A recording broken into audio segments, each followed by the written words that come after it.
আলহামদুলিল্লাহি রাব্বিল আলামিন আসসালাতু ওয়াসসালামু আলা সাইয়্যিদিল আম্বিয়া ওয়াল মুরসালিন। দেশের প্রবাস থেকে যারা দেখেন বা ফলো করেন, আছি উহুদ পাহাড়ের কাছে এক মাহফিলে যাচ্ছি, ইফতার মাহফিলে। দেখেন কি সুন্দর আমার মক্কা মদিনার রাসূল আকরাম সাল্লাল্লাহু আলাইহি ওয়াসাল্লামের দোয়া।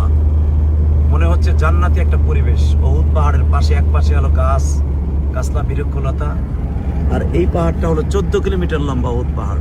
সুবহানাল্লাহ বিহামদিহি।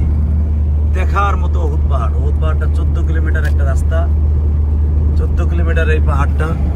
আল্লাহ পাক কি সুন্দর দেখেন, একটা পাহাড়ের মধ্যে 4টা রং, একটা কালো, একটা লাল, একটা সবুজ, একটা হলো সে কালার, মাটি কালার। আলহামদুলিল্লাহ, আপনি চিন্তা করেন বিশ্বনবী মুহাম্মদ রাসূলুল্লাহ, এই যে উহুদ পাহাড়, এটাও একটা অংশ। আল্লাহু আকবার। যে উহুদ পাহাড়ে আমার নবীজি দান্দান মোবারক শহীদ করেছিলেন, শুধু উহুদ পাহাড়ের নাম শুনছেন কিন্তু দেখেন নাই। 14 কিলোমিটার লম্বা, 11 কিলোমিটার চওড়া এই পাহাড়টা। বিশাল বড় পাহাড়। এই যে পুরাটা পাহাড়।